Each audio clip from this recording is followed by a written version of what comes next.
ce pays qui a versé de l'argent à la France pour son indépendance. Mais d'abord, pour commencer, abonnez-vous à ma chaîne et activez la cloche de notification pour ne plus manquer mes prochaines vidéos. C'est parti. L'histoire de l'indemnisation de la France par Haïti pour son indépendance est un chapitre sombre et complexe de l'histoire post-coloniale, qui continue de peser sur l'économie et la société haïtienne. Cet article explore les origines, les implications et les répercussions de cette indemnisation imposée à Haïti par la France au XIXe siècle. Le 1er janvier 1804, Haïti devenait la première république noire indépendante après une révolte d'esclaves menée par des leaders tels que Toussaint Louverture et Jean-Jacques Dessalines. Cependant, cette indépendance fut vite menacée par les revendications de la France, qui exigea une compensation pour les pertes subies par les anciens propriétaires d'esclaves et colons français. En 1825, sous la pression de Charles X, roi de France, et la menace d'une nouvelle invasion, Haïti accepta de payer une indemnité de 150 millions de francs or. Ce montant colossal, réduit à 90 millions en 1838, plongea le jeune État dans une dette accablante. Le remboursement de cette indemnité nécessita des emprunts importants auprès de banques françaises et étrangères.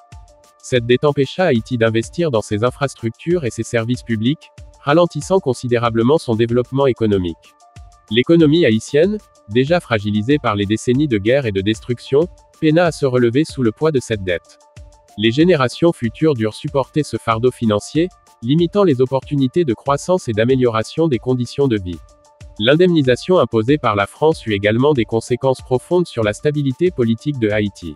Le pays, constamment sous pression financière, connut de fréquents changements de gouvernement et des périodes de révolte populaire. Cette instabilité chronique contribua à maintenir Haïti dans un état de sous-développement.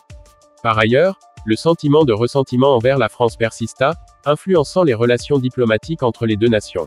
De nombreux Haïtiens perçurent cette indemnisation comme une injustice flagrante, une punition pour avoir osé se libérer du joug colonial.